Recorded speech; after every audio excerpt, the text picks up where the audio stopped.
Muy buenos días. ¿Cómo amanecieron hoy? Saludamos también a los amigos que se conectan aquí a través de nuestro canal en YouTube. Bienvenidos. Estamos en Familia Misión Grande en este año 2023, donde queremos... ¿Qué queremos? Más del Espíritu Santo. Aquí dice más del Espíritu Santo, ¿cierto? Más del Espíritu Santo. Vamos a estudiar esta mañana Salmos capítulo 2. Está melodía a las 8:10. Salmos capítulo 2. Y vamos a hacer un estudio un poco textual, ¿sí? O sea, verso a verso,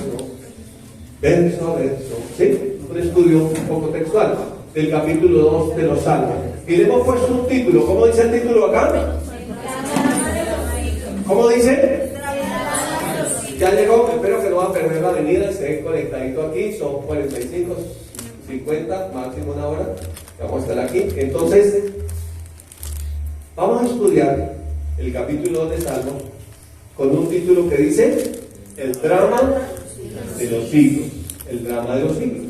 Antes de ir al texto, queremos tener un par de pensamientos. Número uno, el drama de los siglos es un espectáculo grotesco, dramático e irreverente que narra el hombre contra Dios. Eso sí que es dramático. El hombre contra Dios. La criatura contra su creador. Porque hay gente que simplemente no cree. Pero eso es otro nivel de tinieblas, ir en contra de Dios. ¿No le parece eso? Sí. Eso sí que es dramático, grotesco, irreverente. Todo lo que usted, los adjetivos que usted quiera colocar. Entonces, el capítulo 2 de Salmos nos narra una declaración del mundo contra Dios y contra su Hijo Jesucristo. Cuando yo digo el mundo, no estoy hablando simplemente del planeta Tierra, estoy hablando de la filosofía, ¿sí?, de vida del mundo, del tipo de pensamiento humanista de que el mundo se ha armado para ir en contra de Dios, ¿sí? Entonces, en ese orden de ideas, cuando vemos la palabra Jesucristo, hay una oportunidad para el que quiera.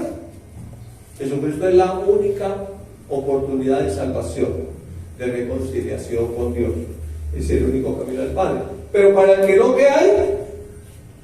Juicios, ¿sí?, que vendrán y que de todas maneras van a venir. Entonces, en términos generales, el capítulo 2 de Salmos, que son 12 versículos, nos narra eso. La dramática historia del hombre yendo en contra de Dios, en contra de Cristo, Cristo viniendo a salvarlo, el Espíritu Santo hablando y diciendo: bienaventurado todo aquel que en él confía. ¿Listo? ¿Estamos listos? Bueno, espero que usted se conecte acá y que me ayude a leer, que estemos aquí muy pendientes. Vamos a ir entonces sin más preámbulos al texto. Abre con una pregunta. El verso 1 dice: ¿por qué se amotinan las gentes? Ayúdenme a leer. Los pueblos piensan cosas vanas. Miren que es una filosofía, un pensamiento, una forma de pensar. Dice: se levantarán los reyes de la tierra y príncipes consultarán unidos contra Jehová y contra su ungido. Mire que el Espíritu Santo le reveló a David, que es el escritor de este capítulo. Aquí el capítulo no lo dice ninguna traducción, pero cuando usted va a Hechos 4, el Espíritu Santo allí dice que fue David el que habló, o el Espíritu Santo a través de David. Le habló ¿cuántos años antes de lo que había de suceder? Diciendo: ¿qué van a decir ellos? Rompamos sus ligaduras, echemos de nosotros sus cuerdas. El que mora en los cielos se reirá. El Señor se burlará de ellos. Por ahí hay un dicho que dice que el que ríe de último ríe mejor. Sigamos leyendo, verso 5. Luego hablará a ellos en su furor y los turbará en su ira. Yo he puesto mi rey sobre Sión, mi santo monte. Yo proclamaré el decreto. Jehová me ha dicho: mi hijo eres tú, yo te engendré hoy. Pídeme y te daré por herencia a las naciones y como posesión tuya los confines de la tierra. Los quebrarás, o los quebrantarás mejor con vara de hierro, como vasija de alfarero los desmenuzarás. Ahora pues, oh reyes, sed prudentes. Aquí está hablando los gobernantes del mundo. Dice, admitid amonestación, jueces de la tierra. Servid a Jehová con temor y alegraos con temblor. Honrad al Hijo para que no se enoje y perezcáis en el camino, pues se inflama de pronto su ira. Y cierra diciendo, bienaventurados los que en él confían. Aquí nos está mostrando el Evangelio, está viniendo Jesús y el Espíritu Santo termina diciendo, bienaventurados los que confíen en Jesús. Esa palabra confíen es la misma palabra creer, es la misma palabra fe, ¿sí? Fe es confianza, es creer.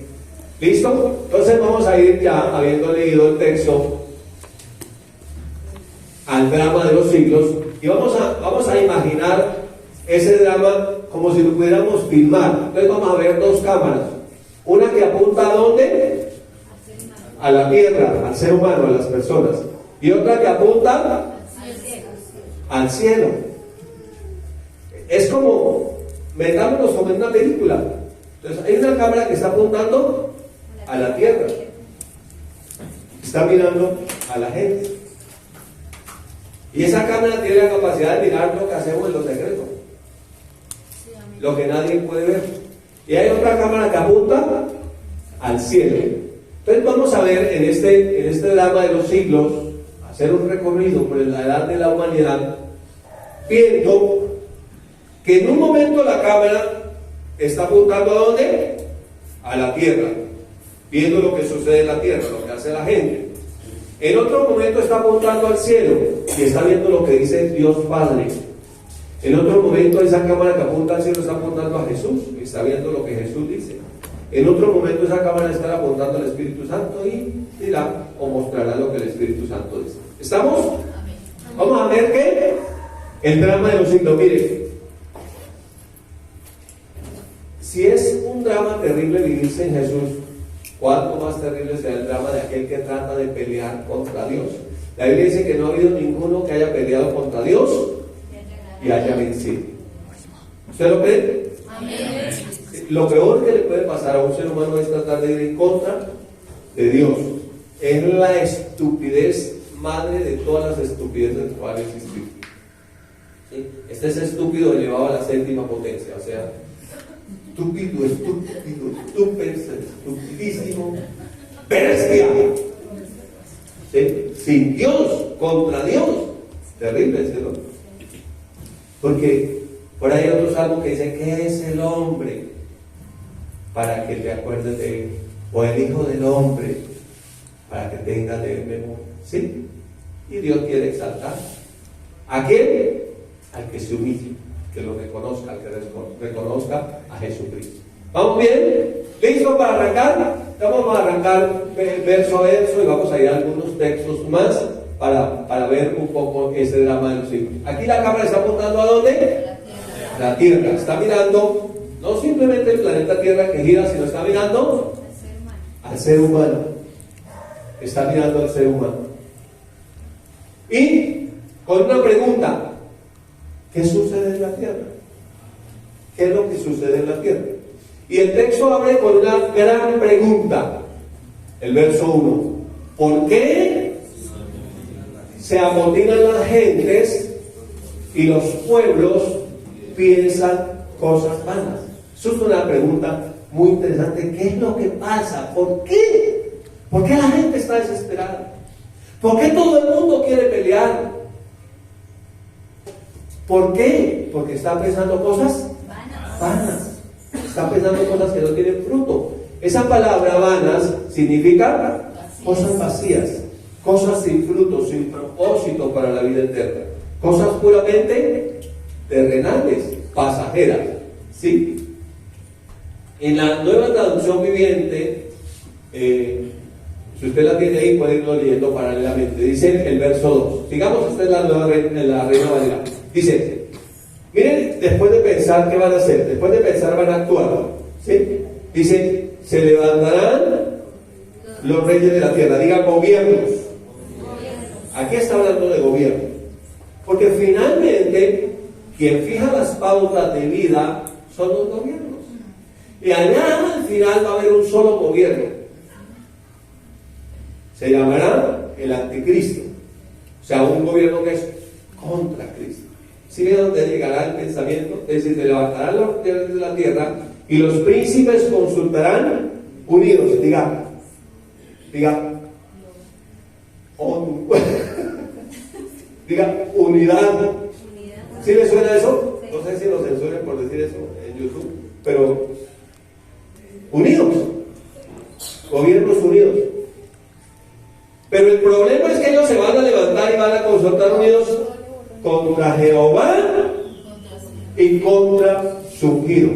Subraya esta palabra diciendo que más adelante vamos a ver qué es lo que va a decir, porque vamos a ir a otro texto, pero vamos a ver más adelante qué es lo que van a decir. Entonces, hay una unidad de naciones, hay una unidad de gobiernos que tienen un pensamiento que es contra Dios y contra Cristo y se van a unir y finalmente le darán el gobierno a una sola persona.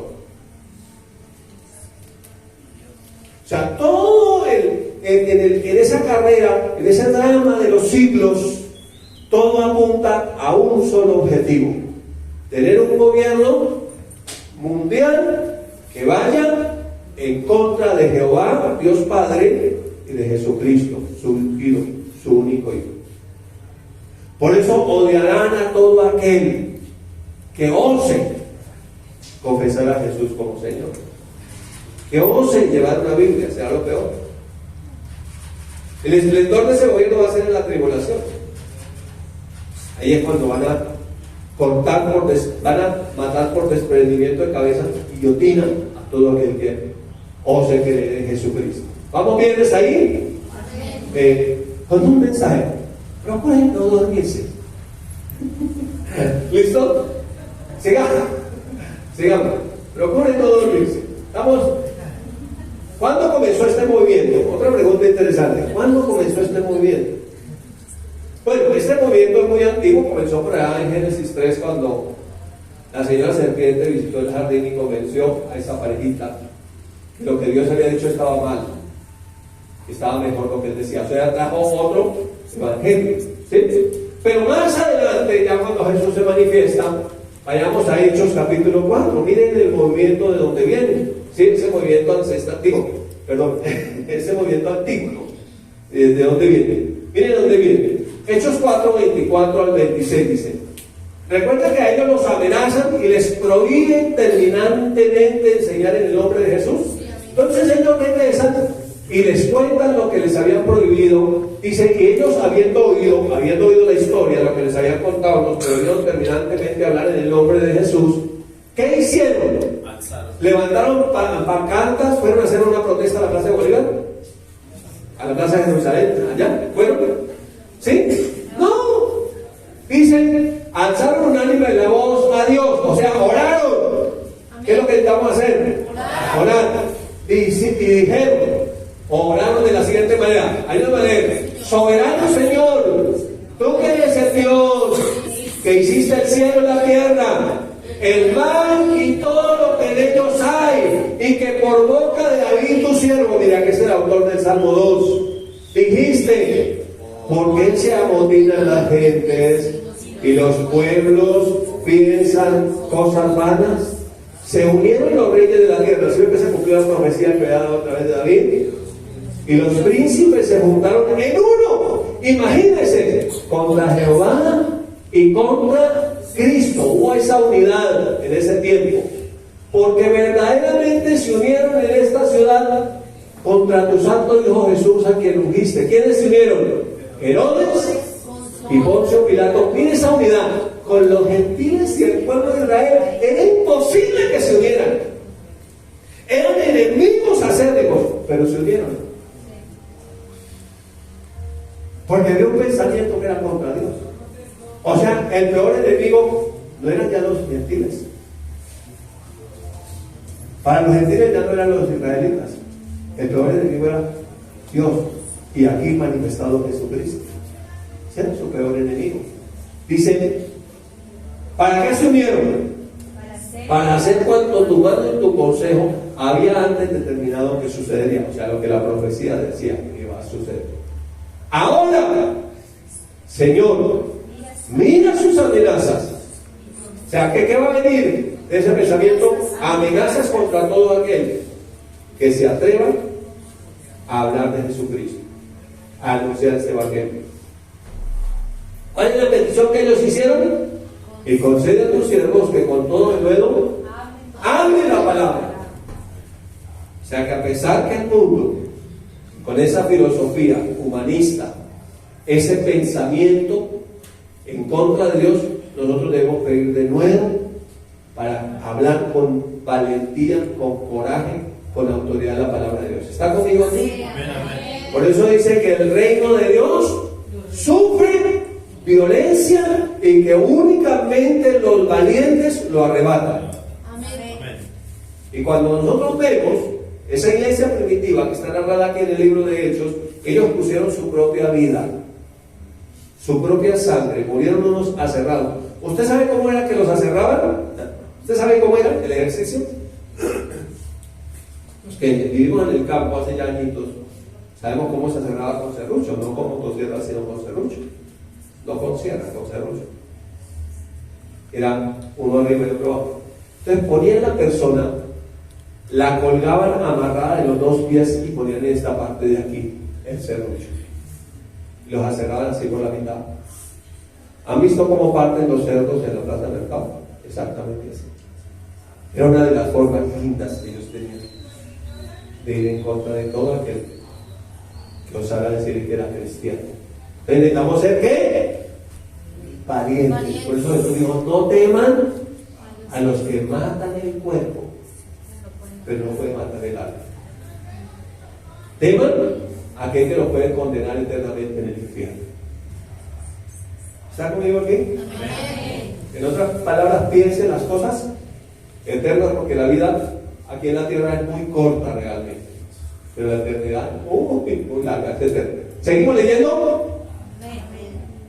Sigue diciendo el texto que les conceda hablar de nuevo la palabra de Dios mientras extiendes tu mano, ese es el Espíritu Santo, para que se hagan sanidades y señales y prodigios mediante el nombre de su santo Hijo Jesús. O sea, que para que haya sanidades, milagros y prodigios hay que invocar a Jesús. Cuando hubieran orado, es necesario que ¿qué hagamos? Oremos. Por eso yo le insisto, lo que es la oración. De pronto a usted le queda difícil orar en su casa, no le queda tiempo, está muy atareado, atiende una cosa, atiende otra. El miércoles una horita aquí usted tiene solamente orar. Dice, cuando hubieron orado, ¿qué pasó? El lugar donde estaban congregados, o sea que se congregaban ¿para qué? Para orar. O sea que es necesario congregarnos para orar. ¿Sí lo ven? Sí. Desde el principio ha sido así. Y cuando hubieron orado, el lugar donde estaban congregados, ¿qué pasó? Tembló. ¿Y qué sucedió? Y todos fueron llenos del Espíritu Santo y hablaban con denuedo la palabra de Dios. La única forma para poder hablar es siendo llenos del Espíritu Santo. Si no, nos acobardamos, nos asustamos, nos llenamos de miedo. No. Yo no voy a arriesgarme. Nuestras propias fuerzas somos cobardes, pero solamente el Espíritu Santo nos hace valientes. Por eso la Escritura dice, diga el débil, fuerte soy. ¿Cuántos valientes hay aquí? Amén. Solamente que llena el Espíritu Santo puede ser valiente. Nuestras propias fuerzas, muy difícil. Entonces ahí vemos lo que sucede ¿dónde? En la tierra. Una sociedad unida con un pensamiento humanista que va en contra del Dios Todopoderoso. Tremendo, ¿no? Eso es lo que sucede. Eso es lo que dice la Escritura que va a suceder. Ahora, ¿qué dice el pensamiento? ¿Qué dice ese pensamiento de esa sociedad? Esa sociedad moderna. ¿Qué quiere? Un mundo libre e igualitario. Ese es el mensaje que venden. Queremos un mundo libre. Ni Dios se puede oponer a nuestra libertad. ¿Cuál Dios en las escuelas? ¿Cuál Dios en los colegios? Los niños necesitan solamente las ciencias humanas. ¿Cuál oración en los colegios, en las universidades? Eso no necesitamos. Necesitamos un mundo libre, un mundo igualitario. ¿Cuál? Eso de que pastores, que curas, que vayan a decir que la Biblia, eso no lo necesitamos. Necesitamos libertad, necesitamos un mundo inclusivo, necesitamos un mundo igualitario, necesitamos un mundo libre. Ese es el mensaje. Y todo aquel que incluso desde el escenario político se atreva a hablar de Dios, perderá las elecciones. ¿Sí o no? Sí, eso dice la profecía. Y todo aquel que sea open mind, se dice, de mente abierta, con un pensamiento así como lo estamos viendo, entonces bienvenido. Bienvenido compañero, ¿no? Bienvenido. Bueno, entonces dice, ¿se acuerdan? Que le hice subrayar en el versículo 2, que ¿qué es lo que dice? Si usted está en el estudio textual metido, ¿qué es lo que dice? ¿Se acuerdan? Ellos dicen, ¿sí? ¿Qué dicen? Rompamos sus ligaduras y echemos de nosotros sus cuerdas. ¿Qué hay que romper? ¿Qué hay que acabar? Más o menos el pensamiento de ellos es este. Si tuviéramos la Biblia en piedras, toca que ir a buscarla y romperla. Eso no sirve. ¿Quién dijo esa gente tan atrasada? Imagínense en el siglo XXI es que pensando en Biblia, ¿eso qué es? Es que Dios, es que en oración, gente atrasada, retrógrada, dinosaurica, gente ignorante, gente que excluye. Gente que excluye a otros, y ahí sí no son inclusivos cuando nosotros pensamos de esta manera la palabra. Ahí sí no hay inclusividad, ahí sí hay que excluirlos, hay que sacarlos. O sea, hablan de una falsa inclusión. ¿Sí o no? Una falsa inclusión. Ese pensamiento dice que si nosotros aconsejamos a una persona que tiene un problema de identidad sexual, es decir, un hombre, lo aconsejamos y le decimos, tenga un cura, un pastor, un psicólogo, le dice, pero es que usted es un hombre, vea, mírese su cuerpo, mire su fisonomía, su físico, y dése cuenta que usted es un hombre. A eso le llaman ellos terapia de conversión y está totalmente condenado. Pero si lo llevan al cirujano a que le cercene sus genitales con bisturí, como dijo por ahí un personaje, con los bisturines, el que es colombiano entienda, y le aplica hormonas que su cuerpo no produce, entonces se llama afirmación. Eso no es conversión, eso es afirmación, y eso está aceptado, que somos inclusivos. ¿Cómo le parece ese pensamiento? Y incluso al niño, desde el niño hay que enseñarle que él es no binario, o sea, no tiene género, no tiene. Esas bolitas que arriba y abajo no indican nada. No indica que es un varoncito, no, eso es, él es ella. No, todavía no digamos si es ella o él, sino ella. Porque finalmente la profecía dice que el anticristo no gustará del amor de las mujeres. Lea el contexto de las escrituras y vea dónde viene el pensamiento que hay que ir en contra de Dios. Porque lo que Dios diseñó desde el principio está mal, porque Dios está equivocado. Dios no sabía. No es que no cree en Dios, es que va en contra de Dios. Sí, señor, así es. Porque se siente en el lugar de Dios y agrede, ataca a todo aquel que sea digno de culto o que se llame Dios. Cualquier cosa que tenga que ver con Dios hay que quitarla. Hay que quitarla, hay que retirarla de ahí. Hay que separarla de ahí. No puede estar ahí. Ahí sí no hay inclusividad, ¿no? Ahí es donde la inclusión termina. Porque hay que sacar esa Dios de la secta. Entonces, como todos los seres humanos tenemos algo que se llama conciencia. La única forma para que la conciencia no nos acuse es decir, Dios no existe. Hay que borrar a Dios, quitar a Dios. Y el humanismo, que finalmente la marca, dice el Apocalipsis, es 666. La marca de la bestia, que es el número hombre, significa el hombre, por el hombre y para el hombre. O sea, el hombre en el lugar de Dios. no es un simple número. La gente, ¡ay, no me pongan 666! ¡Uy, me salió la placa! No es un simple número, es un pensamiento. Finalmente tiene que ver con adoración. Por eso le cortarán la cabeza a todo aquel que no adore al anticristo, que tiene que ver con adoración, con rendirse a ese gobernante. Y por eso le meten a la gente el pensamiento de que nuestro Mesías es el Estado. Qué pensamiento tan absurdo y ridículo. El Estado simplemente es un administrador de las cosas públicas, pero nuestro Mesías, nuestro buen pastor, solamente es Jesús. Amén. El único que puede cambiar nuestras circunstancias es Él, nadie más. En la Nueva Traducción Viviente la pregunta dice así, miren lo que ellos dicen: rompamos las cadenas, gritan.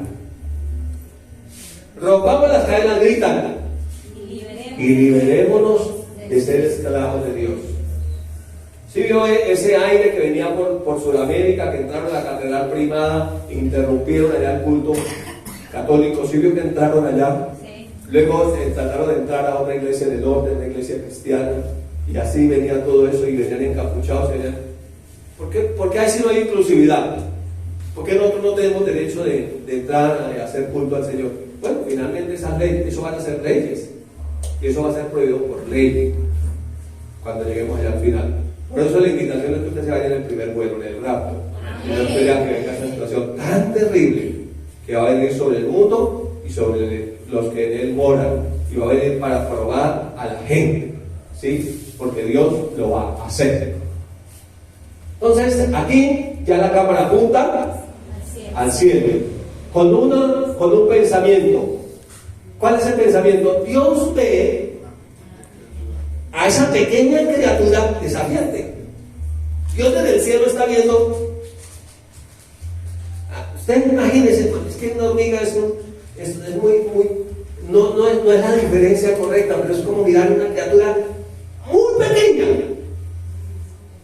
casi que insignificante, pero esa criatura tiene el puño levantado contra Dios y dice: yo soy el juez de Dios, y yo soy el Dios de Dios, y yo decido lo que Dios tiene que hacer, y Dios tiene que someterse a mí. Y por eso, aún dentro de la misma iglesia ha entrado el humanismo. Gente que piensa que Dios tiene que hacer lo que yo digo. Por eso hay personas que le dicen a uno: yo sí iba a la iglesia, pero como yo le pedí a Dios esto y esto, Dios no lo hizo, entonces yo me fui. Entonces es Dios el que me tiene que servir a mí, Dios tiene que hacer mis caprichos, y entonces ya no es el Dios, tomaría la posición de Dios yo, porque yo soy el que decido qué tiene que hacer Dios. Eso se llama humanismo. No, Dios es Dios. Amén. Él es autónomo y Él hace lo que Él quiere hacer.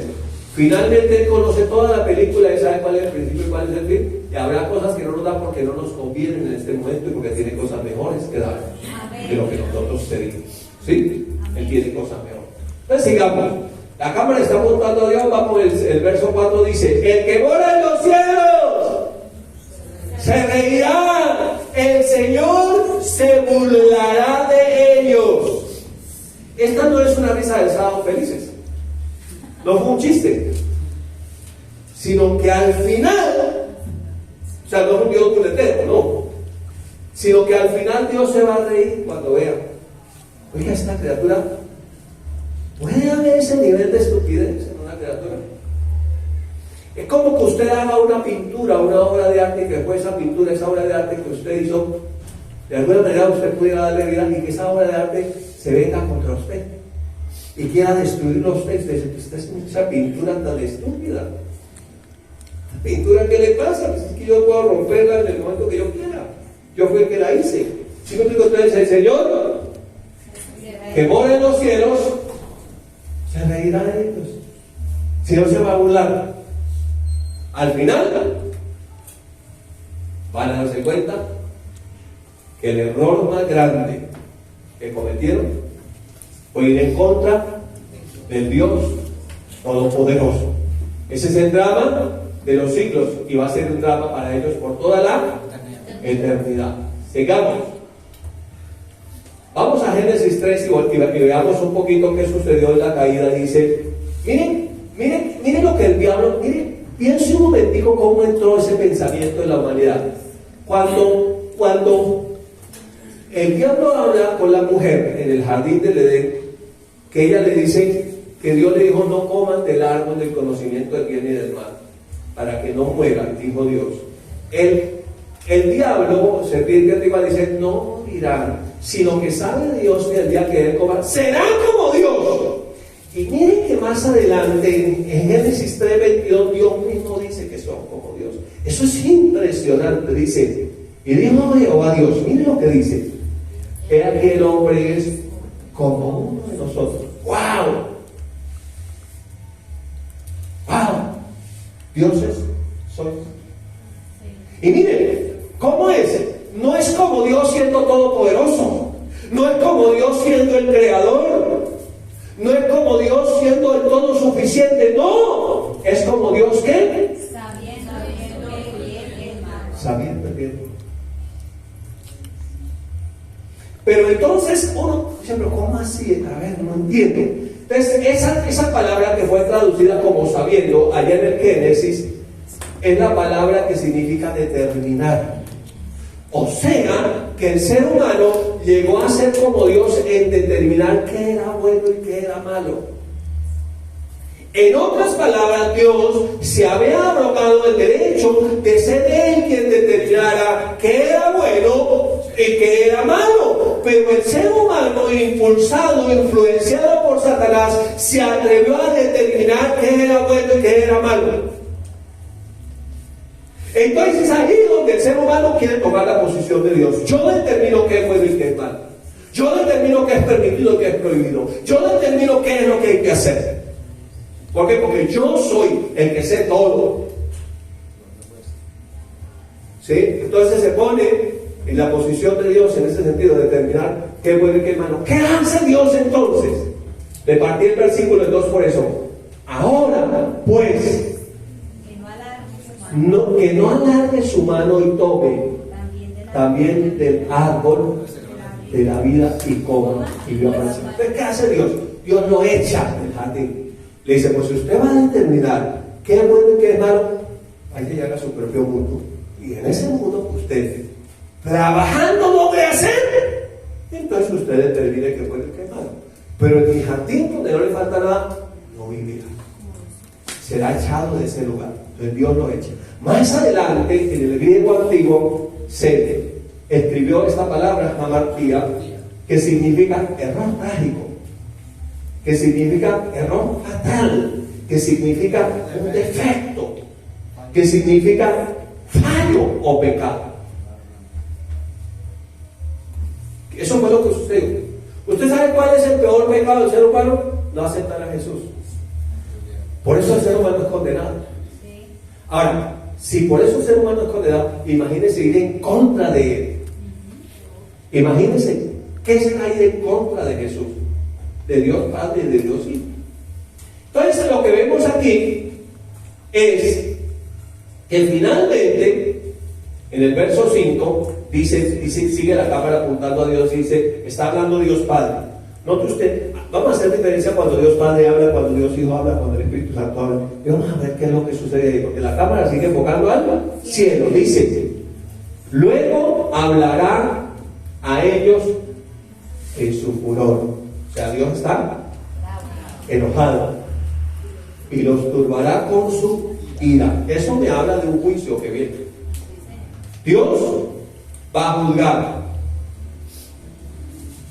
la locura de ese tipo de pensamiento humanista, ¿sí? De ese tipo de pensamiento que va en contra de Dios, que conocemos bíblicamente como el anticristo, ir en contra de Cristo.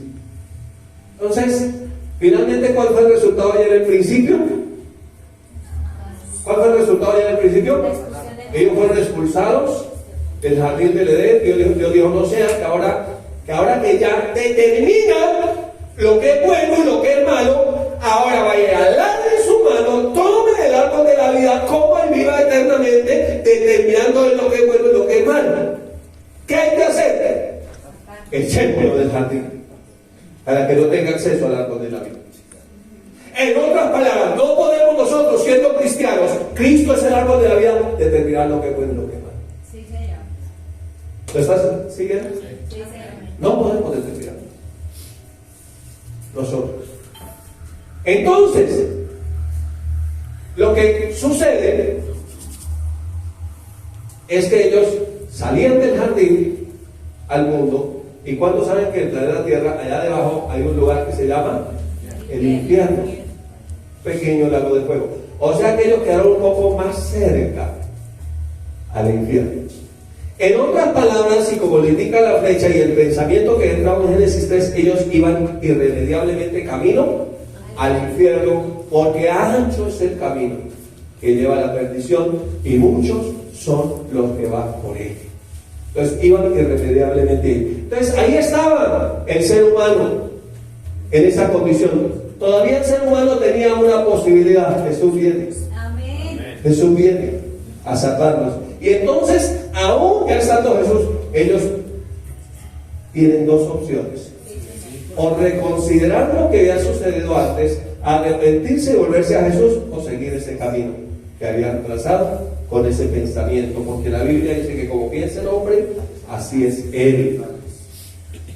Pero también dice la Biblia: tú guardarás en completa paz aquel cuyo pensamiento en ti persevera, porque en ti ha confiado. Básicamente nuestra fe está basada en nuestra filosofía de vida, en nuestra manera de pensar. Amén. ¿Sí? Porque cuando la gente piensa que Dios está equivocado, ya no hay nada que hacer. Ya no hay nada que hacer. Entonces, cuando nos acercamos a la Biblia, si hay algo que corregir, el que corregir está en mí, no en la Biblia. Amén. ¿Está conmigo aquí? Amén. Porque el pensamiento humanista dice: no, quitemos ese pasaje, borremos esa escritura, corrijamos. Está mal lo que dice ahí. Porque es que yo pienso y yo creo, y la vida cristiana no se trata de mí.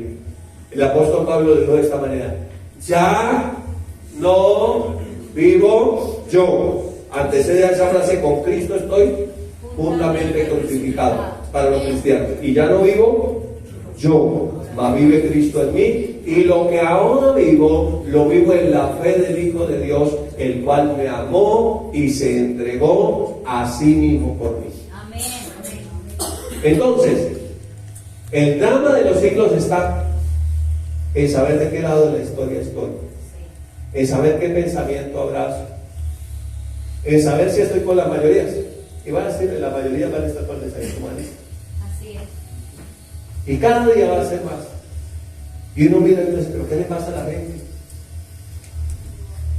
Este mundo está muy loco. ¿Sí? Sin Cristo, el loco del mundo. Entonces Dios tiene un doble propósito. Tiene un propósito celestial y un propósito terrenal con el ser humano. Celestial y terrenal con el ser humano. Miremos qué dice la escritura en Hebreos capítulo 2, verso 10. Ayúdenme a leer. Porque convenía a aquel por cuya causa son todas las cosas, y por quien todas las cosas subsisten, ese es Jesús, que habiendo de llevar ¿a cuántos? A muchos hijos a la gloria. Diga: propósito celestial. Llevarlos a la gloria, llevarlos al cielo. Entonces dice: perfeccionarse por aflicciones al autor de la salvación de ellos. ¿Quién mandó a Jesús? Ese tipo de pensamiento. Ese tipo de pensamiento fue en contra de eso. Ese tipo de pensamiento dijo: hay que matarlo. Y el que lo siga a él también debe morir. Es propósito celestial que vayamos todos a la gloria de Dios. ¿Y ese propósito celestial para quién es? Para nosotros, para todo aquel que quiere. Pero también hay un propósito terrenal. Verso 6. Mira que dice Dios. Mire, hay un propósito terrenal. Aunque ellos dijeron: este planeta es nuestro y queremos adueñarnos, hacer lo que queramos, tampoco van a poder. Dice Dios. Ahí está, sigue hablando Dios Padre en la cámara de boca al cielo. Pero yo he puesto a mi rey sobre, y la palabra aquí clave es sobre, por encima de. He puesto a mi rey, ese es Jesús, sobre Sión, mi santo monte. Está hablando del reinado milenial de Jesucristo. Está hablando de la segunda venida del Señor. Está hablando que cuando Él venga va a venir a reinar, y lo primero que va a hacer se llama el juicio a las naciones. Todas esas naciones que fueron en contra de Él, todas esas naciones que abrazaron ese pensamiento de un mundo, comillas, libre, van a ser juzgadas. Todos aquellos que decidieron determinar qué era bueno y qué era malo y no cambiar su pensamiento y ponerse en el lugar de Dios, van a ser juzgados. Y luego, cuando venga el juicio de las naciones, entonces Jesús se sentará en el trono de David, en la ciudad de Jerusalén, allá en el monte de Sion, para reinar por 1000 años. Diga, propósito terrenal. Y nosotros vendremos con Él después de haber ido a la gloria. Vamos a venir ahora sí a reinar a un mundo verdaderamente libre, porque al que Cristo libertare es libre en verdad. Ahí se habrá verdadera libertad. Ahí se habrá verdadera paz. Ahí se habrá verdadero gozo. Este sí es la verdad. Por eso Jesús dijo: y conocerán la verdad, y la verdad los hará libre. La mentira nunca puede hacer libre a nadie. La mentira siempre hará esclava a la gente. Siempre que el ser humano quiera ponerse en el lugar de Dios, va a esclavizar a las otras personas. Aunque habla de libertad, va a excluir a las demás personas. Aunque habla de inclusión, va a rechazar a las demás personas. Aunque hable de amor. Siempre lo que el mundo dice, influenciado por el enemigo, es una mentira. Ese es el drama de los siglos. El ser humano en contra del Dios Todopoderoso y de Jesucristo, su Hijo, su ungido. ¿Vamos bien? Amén. Excelente. Sigamos entonces. La cámara sigue enfocando al cielo. Y ahí va a hablar Jesús, nuestro amado Jesús. Y dice Jesús, yo publicaré el decreto. Yo voy a ir a hacerlo público, dice eso, allá en el cielo. Jehová me ha dicho: mi hijo eres tú, yo te he engendrado hoy. Hebreo dice, dice que lo hizo mayor que los ángeles, porque a cuál de los ángeles dijo Dios jamás: mi hijo eres tú, yo te he engendrado hoy. Solamente a Jesucristo. Él es el unigénito Hijo de Dios. ¿Sí? El Hijo de Dios. Ahora, hay gente que piensa que Dios le dijo eso a Jesús cuando nació de María. No, cuando resucitó. Cuando resucitó fue cuando fue engendrado como el Hijo de Dios, con poder y autoridad, sobre toda autoridad, sobre todo poder, sobre todo gobierno y sobre todo dominio. Y fue cuando se le da un nombre que es sobre todo nombre, y en ese nombre, así sea muy humanista, así sea muy libre, así sea muy open mind, así se crea muy diosecito, tiene que rendirse a Dios y tiene que doblar sus rodillas y confesar que Jesucristo es el Señor. Así está en el infierno, lo tiene que hacer. Aún el mismo diablo se arrodilla y confiesa que Jesús es el Señor. Más vale confesarlo ahora que estamos a tiempo. ¿Sí? Más vale confesarlo ahora que estamos a tiempo. Entonces, lo que vemos nosotros aquí es que Jesús viene a ejecutar ese propósito de Dios, y cuando Jesús habla, Él dice que Él lo hará. Miren lo que sucede en Hechos 13:32. Y nosotros también anunciamos el evangelio de aquella promesa hecha a nuestros padres, la cual Dios cumplió a los hijos de ellos. ¿A quién? A nosotros. ¿Cuándo la cumplió? Resucitando a Jesús, como está escrito en el Salmo 2. ¿Qué salmo estamos estudiando? El Salmo 2, el 2. Mi hijo eres tú, yo te he engendrado hoy. Cuando resucitó Jesús, se cumplió la promesa hecha a nuestros padres. Cuando resucitó Jesús, llegamos a conocer el Evangelio. El Evangelio habla de un Dios vivo y de una tumba vacía. El Evangelio habla de un Dios que se levantó de los muertos. El Evangelio habla de un Cristo vivo que resucitó, que dio testimonio, que ascendió al cielo, y de un Cristo que volverá. Ese es el Evangelio, ese es el Hijo de Dios, el Todopoderoso, el inmortal e invencible, aquel que es más sublime que los cielos. Ese es nuestro Rey. Entonces, aquí se cumplió la promesa. Cuando Jesús habla, Jesús dice: yo voy a hacerlo. ¿Y saben qué es lo más lindo? Yo voy a entregar mi propia vida. para cumplir el decreto de mi Padre. Amén. Yo voy a hacer lo que mi Padre dice. Yo no tengo el pensamiento humanista. Yo no tengo el pensamiento del mundo. Es más, yo tengo el pensamiento de mi Padre. Las palabras que yo les hablo no son mías, sino de mi Padre. Y si no me creen por las palabras, créanme por las obras, porque las obras hablan de la gloria de mi Padre. Así que la Biblia también nos enseña que si somos cristianos tenemos que ser coherentes con lo que predicamos y hacer lo que dice la palabra que hay que hacer. Amén. Por eso, cuando leíamos ahorita, estaba leyendo Jaime de Deuteronomio 28, hablando de ofrendas, de diezmos, de obediencia en las finanzas, está diciendo, la bendición se manifiesta por la obediencia. Amén. Ahora, si la bendición se manifiesta por la obediencia, ¿por qué se manifestará la maldición? Por la desobediencia. Solamente piensa en eso. Porque Dios dice, he puesto delante de ti la vida y el bien, la muerte y el mal, la bendición y la maldición. Escoge. Todos los días, con nuestras actitudes, hacemos una escogencia. Y todavía tenemos, siendo cristianos, las mismas dos posibilidades: de vivir conforme al mundo o conforme a lo que Dios dice. Así de sencillo. Es fácil, ¿no? Ahora entonces, es Jesús quien sostiene toda la creación. Es Jesús quien sostiene. ¿Cuántos se alegran? Amén. Miren, si estamos muertos en delitos y pecados, por oír la palabra de fe nacimos de nuevo, nosotros nuevas criaturas, nos puso en una relación correcta con Dios, nos sacó del drama de los siglos y nos trajo en la plenitud que solamente está en Cristo Jesús. ¿Cuánto vaya estando en Él? El que nos hizo nacer de nuevo es poderoso para sostenernos sin caída. Amén. Porque Él sostiene con su palabra toda la creación. ¿Sabe por qué el sol no deja de alumbrar? ¿Por qué los planetas no dejan de girar? ¿Por qué las galaxias no dejan de expandirse? Porque Jesús las sostiene. Amén. Él puede sostenernos a nosotros, cualquiera que sea nuestra situación. Amén. Verso 8. Pídeme Te daré. y te daré por herencia a las naciones y como posesión tuya los confines de la tierra. Algunos usan esta escritura para evangelizar y decir, claro, las naciones fueron entregadas para que sean evangelizadas. No está hablando de eso, está hablando del reino milenial. Amén. Está hablando de que cuando venga, entonces tendrá todas las naciones y serán posesión suya todos Amén. los confines hasta el último rincón.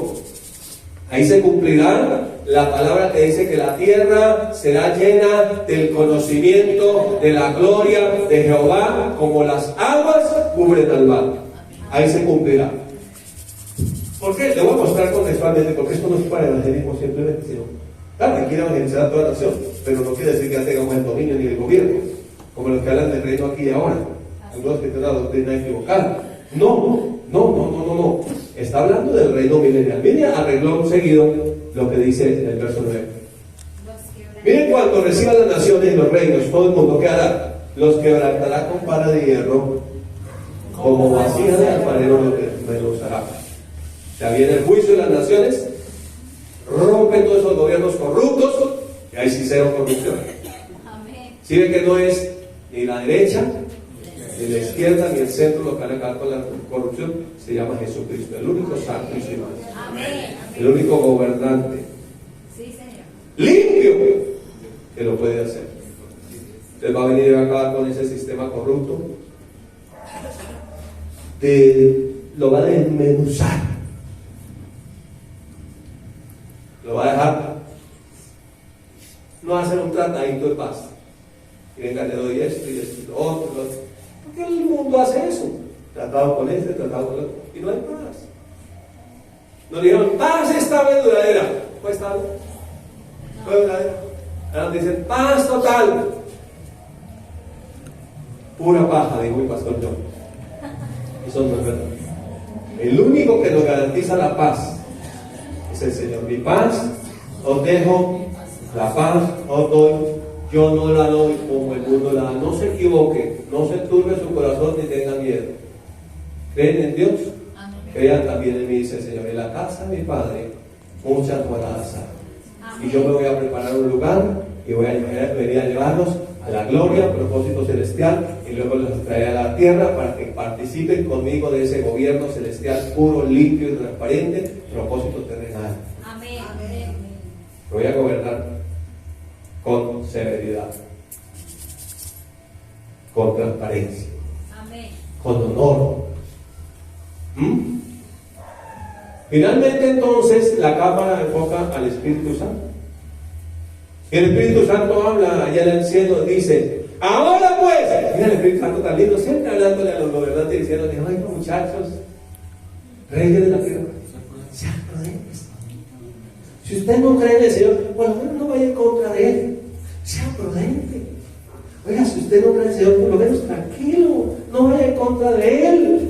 Admitir amonestación, jueces de la tierra. En otras palabras, si un poquito de autoridad tiene, no se entiende. No traten de ser totalitarios con la gente, ¿sí? Permitan ser corregidos. Y sigue diciendo el Espíritu Santo. Luego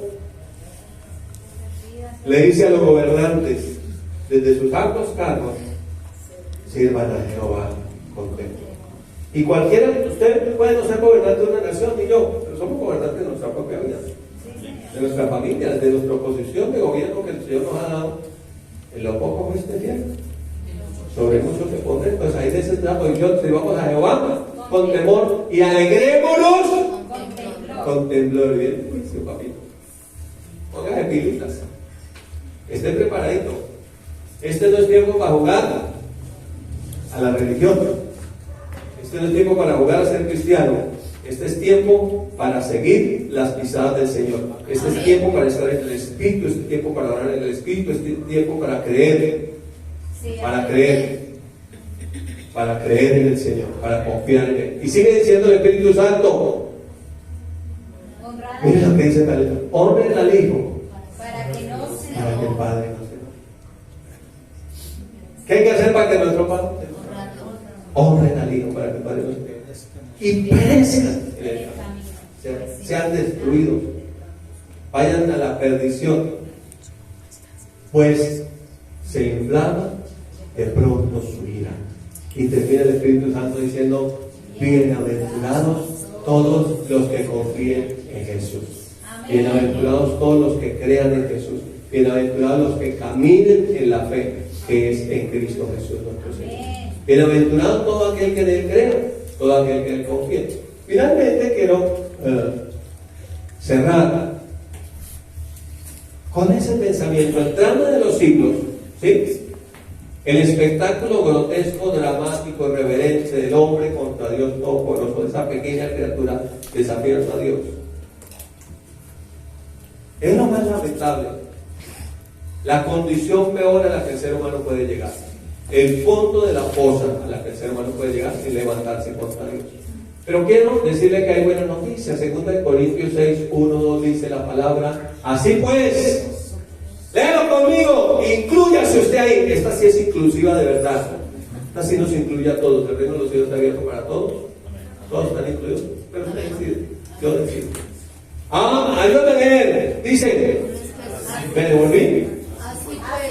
Así pues, nosotros, ¿quiénes? Nosotros, como colaboradores suyos, os exhortamos, animamos también a que no reciban en vano la gracia de Dios. Mire que la gracia no puede recibirse en vano. Cuando uno como cristiano sigue determinando lo que es bueno y lo que es malo. Ya cristiano, pero con la misma mentalidad, determinando lo que es bueno y lo que es malo. Eso es recibir en vano la gracia de Dios. ¡Ay! Dice Dios, de los que a lo bueno llaman malo, y a lo malo bueno, de los que determinan qué es bueno y qué es malo, en contra de lo que Dios dice. Sí, amén. Cuando dice ay, está hablando de juicio. Finalmente termina el texto diciendo: porque dice, en tiempo aceptable te he oído, y en día de salvación te he socorrido. Dígalo conmigo: he aquí ahora el tiempo aceptable, he aquí ahora. ¿Será que el arrepentimiento es solamente para los que van en contra de Dios o será para nosotros? ¿Será que nosotros de alguna manera nos hemos contaminado con ese pensamiento y en algunas cosas queremos como corregir algo? ¿Te ha oído esa para allí? Me puse bravo con Dios y peleé con Dios. Dirá la vasija al alfarero: ¿para qué me hiciste? O sea, corregirá la taza al que la hizo. Él no puede romper esa taza y hacer otra taza, ¿no? Diferente. Así que piénselo. Este es el día de salvación. Este es el tiempo aceptable. Es aquí y es ahora. Te bendigo con esta palabra en el nombre de Jesús.